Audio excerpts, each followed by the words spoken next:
नमो नमः साथियों, चाणक्य संस्कृत अकादमी में आप सभी लोगों का स्वागत है।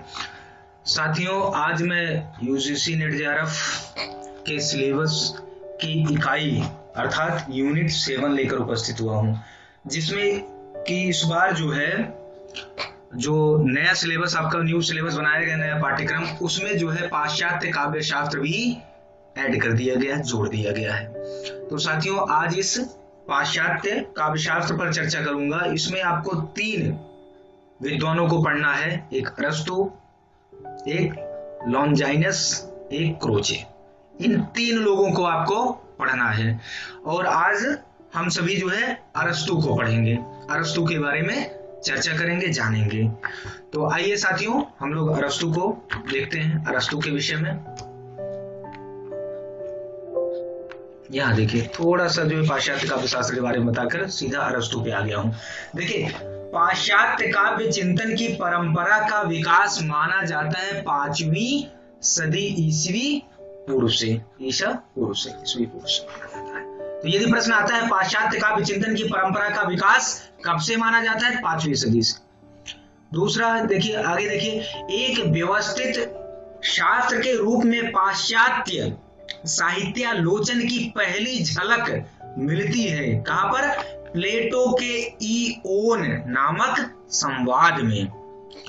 प्लेटो कौन है अभी आगे बताता हूं, अरस्तु के गुरु हैं, फिलहाल आगे बताता हूं। देखिए, अरस्तु का समय जो है 384 ईसा पूर्व से 322 ईसा पूर्व है। देख रहे हैं ना, 384 से 322 के बीच में है।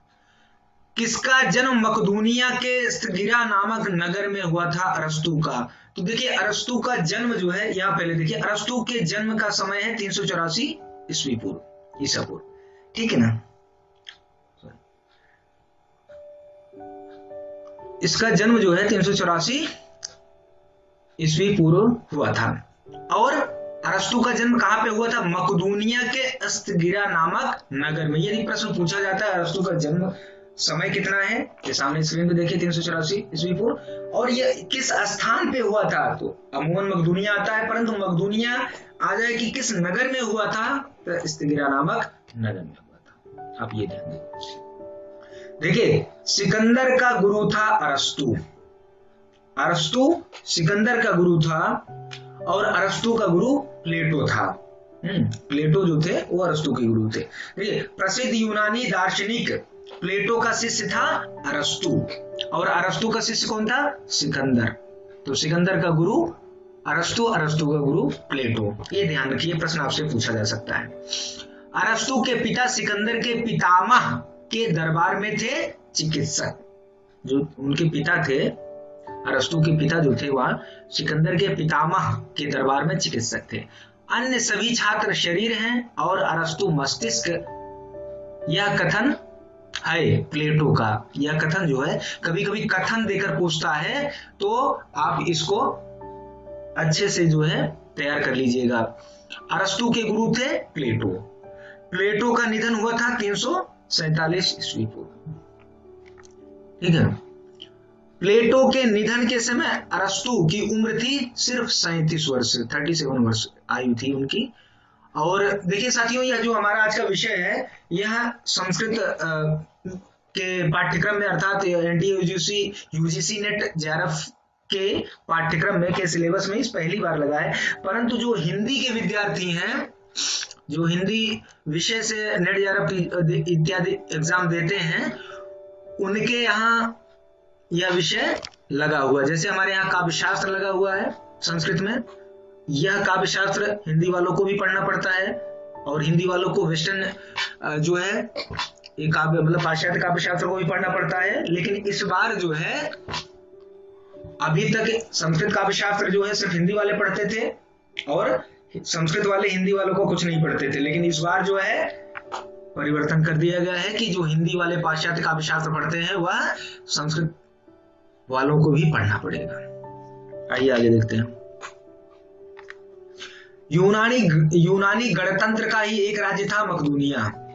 किस गणतंत्र का? यूनानी गणतंत्र का राज्य था मकदूनिया। अरस्तु, जिसको यूनानी में अरिस्टोतिलेस के नाम से जाना जाता है, के सहपाठी कहीं पर लिखा है हीरे मियास, कहीं पर हेरमियास लिखा है तो ये जान लीजिए। हेरमियास कहाँ के शासक थे? तो एशिया माइनर के, ये ध्यान रखिएगा, एशिया माइनर का। यह अरस्तु का सहपाठी था। अरस्तु की मृत्यु हुई थी 322 ईस्वी पूर्व में। देखिए अरस्तु के काव्य शास्त्र का यूनानी नाम है पेरिपोइएतिकेस। क्या? पेरिपोइएतिकेस, यह अरस्तु के काव्य शास्त्र का नाम है। पेरिपोइएतिकेस का अंग्रेजी रूपांतर है ऑन पोएटिक्स। ये देखिए प्रश्न अच्छे से ध्यान रखिएगा कि जो अरस्तु का काव्यशास्त्र है यह बहुत ही इसे कहा जाता है कि अरस्तु के सर्वाधिक प्रसिद्ध रचना जो है वह यही है, पेरिपोइएतिकेस, यह काव्य शास्त्र है। और इसका अंग्रेजी रूपांतर में जो इसका नाम रखा है ऑन पोएटिक्स। अनुकरण का सिद्धांत, देखिए सबसे बहुत ही महत्वपूर्ण है कि अनुकरण का सिद्धांत किसका है? तो अरस्तु का है। मैं बार बार रिपीट कर रहा हूं, अनुकरण का सिद्धांत। अनुकरण का पिछले लास्ट एग्जाम में जो आपका हुआ था दिसंबर में 2019 में, उसमें पहला ही प्रश्न पूछा था, अनुकरण सिद्धांत से समर्थकः मुख्यतया अस्ति अरस्तु, लॉन्जाइनस, क्रोचे, प्लेटो। तो सही विकल्प है एक, अरस्तु। इस प्रकार से आपसे प्रश्न पूछेंगे। और मैं अभी तो ये विषयवार जो है टॉपिक मतलब जो है लेक्चर लेकर उपस्थित हुआ हूं। इसके बाद मैं इसी पे आपको एक मॉडल पेपर भी बना के दूंगा, आप उसका भी इंतजार करिए, वो अभी जल्दी आपको मिल जाएगा। तो अनुकरण का सिद्धांत है अरस्तु का, ये बार बार मैं रिपीट कर रहा हूं, अनुकरण का सिद्धांत बहुत ही महत्वपूर्ण है। टेक्नेस रिटोरिकेस, इसको भाषा शास्त्र कहते हैं, के रचनाकार हैं अरस्तु। इस भाषा शास्त्र के रचनाकार जो हैं अरस्तु हैं। पेरिपोइएतिकेस, यह काव्य शास्त्र के रचनाकार हैं अरस्तु। अरस्तु का मूल यूनानी नाम था अरिस्टोतिलेस।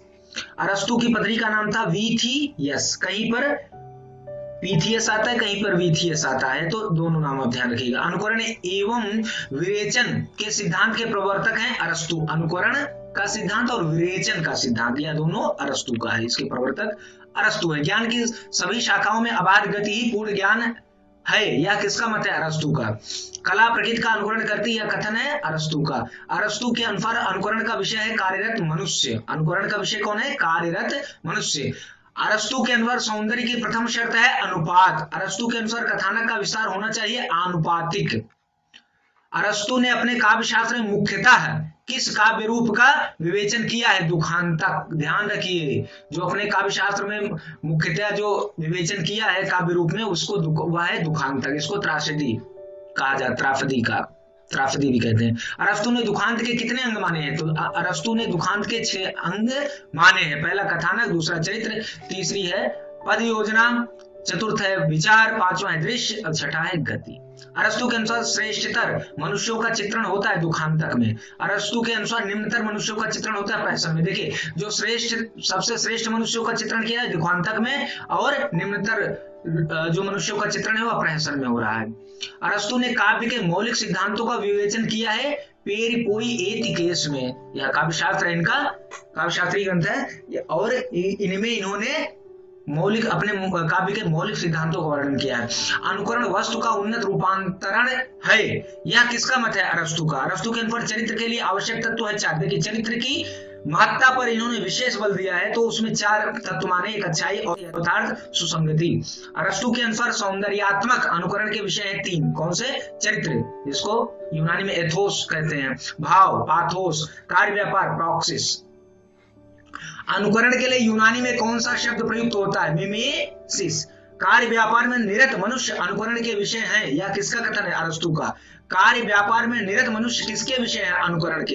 अरस्तु की दृष्टि थी यथार्थपरक। अब देखिए अरस्तु की दृष्टि कैसी थी? यथार्थपरक। अरस्तु ने काव्य का सर्वोत्तम रूप किसे माना? दुखांतक को। ध्यान रखिएगा, काव्य का सर्वोत्तम रूप अरस्तु ने दुखांतक को माना। अरस्तु ने कवि को कहा है निर्माता। अब यह प्रश्न आ जाएगा, अरस्तु ने कवि को क्या कहा है? निर्माता। भाषण, भाषा एवं भावों का वर्णन अरस्तु ने किया था लेखनेस रिटोरिकेस का, मतलब भाषा शास्त्र में।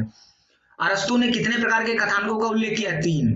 ऐतिहासिक, काल्पनिक, आनुश्रुतिक। दास प्रथा से मुक्ति का घोषणा पत्र है वसीयतनामा, ध्यान रखिएगा, दास प्रथा से मुक्ति का घोषणा पत्र है वसीयतनामा। अरस्तु के अनुसार दुखांतक की आत्मा कथानक, दुखांतक की आत्मा कौन है? कथानक। अरस्तु के अनुसार कथानक से तात्पर्य है घटनाओं की कलात्मक संरचना है, घटनाओं की कलात्मक संरचना। अरस्तु के अनुसार जिसमें आदि मध्य और अवसान है वह है पूर्ण कथानक।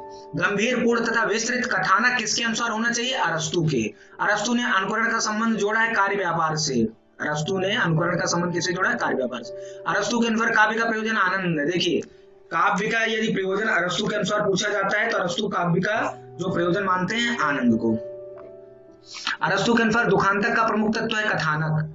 अरस्तु के अनुसार दुखांतक है कार्य व्यापार का अनुकरण। अरस्तु के अनुसार दुखांतक को रोचक और आकर्षक,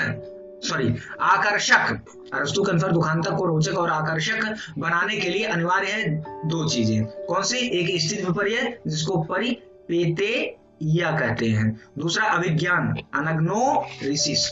काव्य को इतिहास और दर्शन से श्रेष्ठ मानता है अरस्तु। देखिए, काव्य को इतिहास और दर्शन से भी श्रेष्ठ अरस्तु इसको मानते हैं। पेरिपोई एथिकेस में कुल अध्याय कितने हैं? 26। पेरिपोई एथिकेस के अनुवादक हैं टी विंसटैनली हैं, टी विंसटैनली। अरस्तुकृत काव्य शास्त्र में अध्याय संख्या 12 और 20 माने जाते हैं, प्रक्षिप्त माने जाते हैं। ये 12 और 20वें अध्याय जो है या प्रक्षिप्त माना जाता है। अरस्तु ने महाकाव्य, दुखांतक, प्रहसन आदि को किसका भेद माना है? अनुकरण का। काव्य के लिए छंद को अनिवार्य नहीं मानते अरस्तु। स्थिति विपर्य का यूनानी शब्द है पेरिपेतेइया। अभिज्ञान स्थिति विपर्य का यूनानी शब्द है अनग्नोरिसिस। अनुकरण स्थिति विपर्य का यूनानी शब्द है मिमेसिस। विरेचन स्थिति विपर्य का यूनानी शब्द है कथारसिस। कथावस्तु स्थिति विपर्य का यूनानी शब्द है माइथास। चरित्र स्थिति विपर्य का यूनानी शब्द है एथोस। वह कौन प्रथम काव्य शास्त्री था जिसने उपयोगी कला और ललित कला का भेद स्पष्ट किया तथा ललित कला की स्वायत्तता घोषित की? अरस्तु। भूचर के अनुसार अरस्तु के अनुकरण का अर्थ है सादृश्य, विधान अथवा मूल का पुनरुत्पादन या पुनरुत्पादन। अरस्तु ने काव्य दोषों के कितने आधार माने? देखिए, काव्य दोष के आधार कितने माने अरस्तु ने? तो 5 मानते हैं। कौन कौन से? पहला असंभव, अर्थात जो मन को अग्राह्य हो। अयुक्त वर्णन दूसरा, जिसमें कार्य का कारण भाव का अभाव हो। तीसरा अनैतिक वर्णन, जिसमें स्वीकृत मूल्यों की अपेक्षा हो। विरुद्ध वर्णन चतुर्थ है, जहां दो विरोधी वस्तुओं का वर्णन हो। पांचवा है शिल्पगत दोष, कला संबंधी भूल। भाव स्थिति विपर्य का यूनानी शब्द है पाथोस। कार्य व्यापार स्थिति विपर्य का यूनानी शब्द है प्रॉक्सिस। प्रकृति का अनुकरण है कला। अनुभूति का संवेदना की मनोदशा का नाम है भाव। भारतीय चिकित्सा शास्त्र का पारिभाषिक शब्द है विरेचन। जो ये विरेचन शब्द है यह भारतीय चिकित्सा शास्त्र का पारिभाषिक शब्द है। तो साथियों, इस प्रकार जो है ये अरस्तु के विषय में आज हम लोग पढ़े हैं। इनके बारे में अच्छे से जो है यहाँ पर चर्चा किए हैं। आप इनको अच्छे से तैयार करिए। पिछली बार तो एक ही क्वेश्चन आया था, लेकिन कम से कम 3 क्वेश्चन यहाँ से आने की संभावना है। तो साथियों, हमारे चैनल को अपना प्यार देते रहिए, इसको लाइक करते रहिए, शेयर करते रहिए और सब्सक्राइब जरूर करिए। आइकॉन बेल भी दबाइए और जो भी सुझाव हो कमेंट बॉक्स में जरूर आप लिख कर भेजिए, जिससे हम सबका उत्साहवर्धन होता है और हम लोग और उत्साह के साथ इस कार्य में लगे रहते हैं। जय तो संस्कृतम, जय।